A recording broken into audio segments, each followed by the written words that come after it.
America Iran विरोधात दिवसेंदिवस अधिक आक्रमक होती आहे. इराण मागे हटत नाहीये, त्यामुळे युद्ध देखील थांबलंय.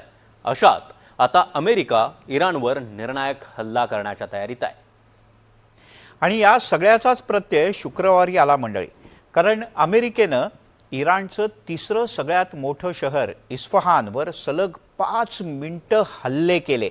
आणि या हल्ल्यानंतर अमेरिकेचे अध्यक्ष डोनाल्ड ट्रम्प यांनी इराणला आता अश्मयुगात पाठवू अशी धमकी दिली. सागर, बरोबर आहे. आणि याच धमकीचा नेमका अर्थ काय म्हणायचा त्यासाठी पाहूयात हा खास रिपोर्ट. अश्मयुगाचा पहिला टीझर. 5 मिनिटं केवळ बॉम्ब हल्ले आणि स्फोटांचे आवाज.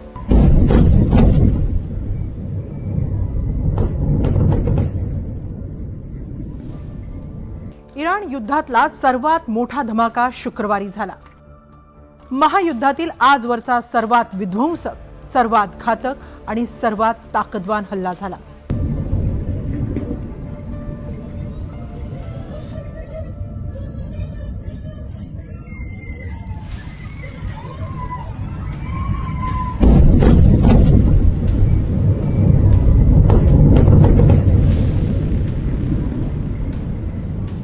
महायुद्धात पहिल्यांदाच सलग 5.5 मिनिटं हजारो टनांनी बॉम्ब हल्ला झाला.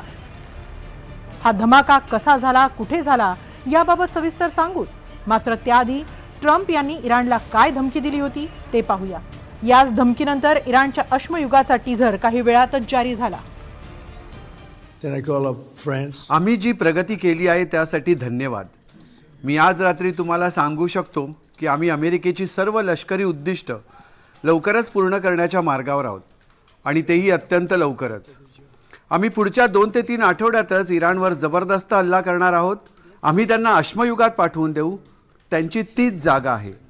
आणि हो, या दरम्यान चर्चा सुरूच आहेत.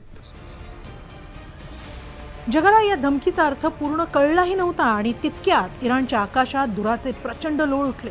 या हल्ल्याचं नेमकं लोकेशन, त्याची तीव्रता आणि त्याची क्षमता काय होती पाहूया. देश इराण, लोकेशन इस्फहान, वेळ सकाळी सुमारे 5 ते 6 दरम्यान. इस्रायलचा सर्वात मोठा मिसाईल हल्ला. इस्फहान इराणचं तिसरं सर्वात मोठं शहर. हे तेच शहर आहे जे इराणच्या आण्विक संशोधनांची नस मानलं जातं.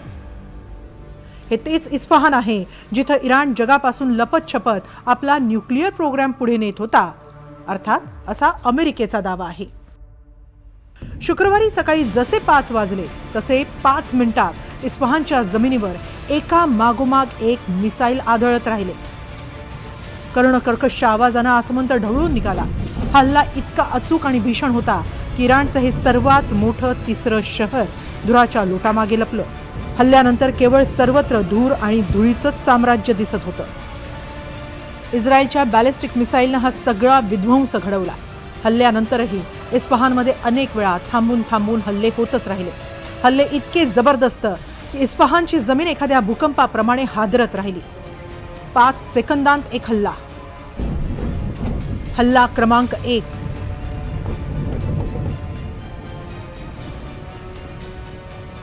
हल्ला क्रमांक 2.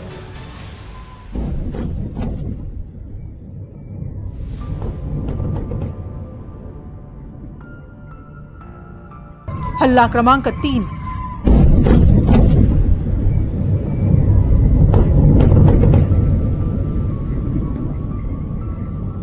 हल्ला क्रमांक 4.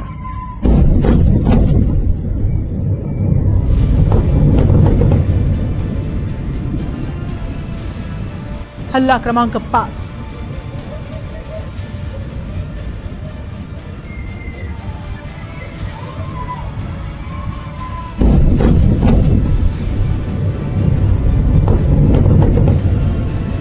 हल्ले ज्या पद्धतीनं होत होते ते पाहता त्यांची मोजणी करत राहणंही कठीण गेलं.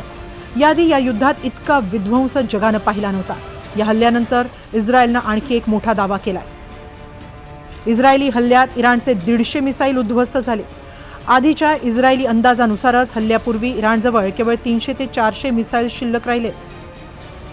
अशा ट्रम्प यांची धमकी आणि हल्ला या दरम्यान काही महत्त्वाचे प्रश्न उपस्थित झाले. इराणच्या इस्फहानमधील शस्त्रागारात हे हल्ले झाले का? इराणची अंडरग्राउंड मिसाईल सिटी पूर्णतः उद्ध्वस्त झाली? हे केवळ मिसाईल होते की इराणच्या आण्विक स्वप्नांवरचा प्रहार होता?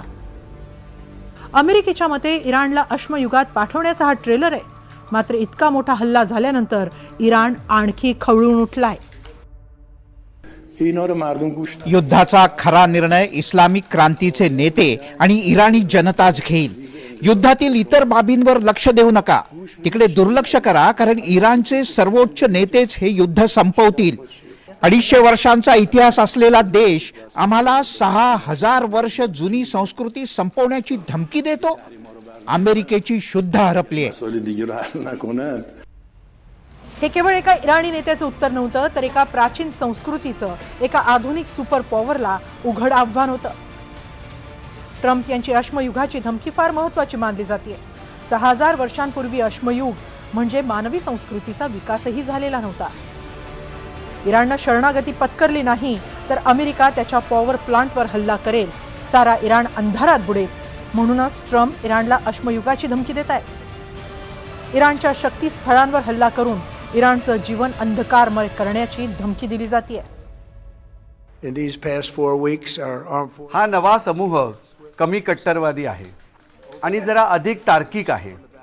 तरीही हा कोणताही तह होत नाहीये. त्यामुळे आम्ही काही प्रमुख ठिकाणांना लक्ष्य करतोय. जर कोणताही समझोता झाला नाही तर आम्ही त्यांच्या सर्व वीज निर्मिती केंद्रावर एकाच वेळी सर्वात भीषण हल्ला करू. आम्ही अद्याप त्यांच्या तेल साठ्यांवरही हल्ला केलेला नाही. खरं तर अशा तेल साठ्यांवर हल्ला करणं सर्वात सोपं आहे, कारण त्यामुळे ते वाचणार तर नाहीतच, पुनर्निर्माणाची ताकदही त्यांच्यात उरणार नाही. आम्ही मनात आणलं तर त्यांना पूर्ण उद्ध्वस्त करून टाकू. त्यांना पुन्हा सावरण्याची संधी मिळणार नाही, ते संपतील.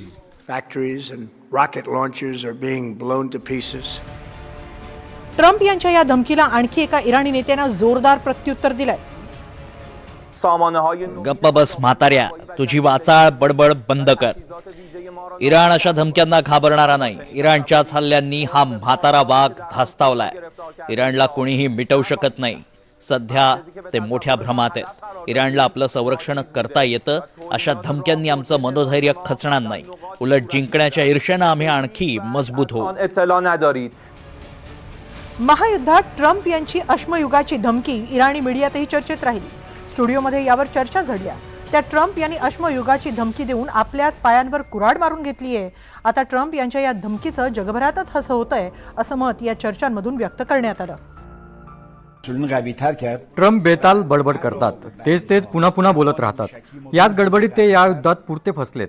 ट्रम्प यांचं भाषण या युद्धात म्हणे सर्वात महत्वाचं भाषण आहे. मात्र त्यात ते नवं काहीच बोलले नाहीत. त्यांनी अश्मयुगाचा उल्लेख केला, ते काही शक्य नाही असं वक्तव्य करून ट्रम्प यांनी स्वतःचं हसं करून घेतलंय. आता तर सारं जग अमेरिकेकडेच बोट दाखवतंय. इराणला अशा धमक्यांनी फरक पडत नाही. इराणनं तरी ट्रम्प यांच्या या धमकीचा फारसा धसका घेतलेला नाही. मात्र इस्फहानमध्ये झालेल्या अंदाधुंद बॉम्ब वर्षावामुळे मानवी प्रगतीला आजही धोका असल्याचंच अधोरेखित झालंय.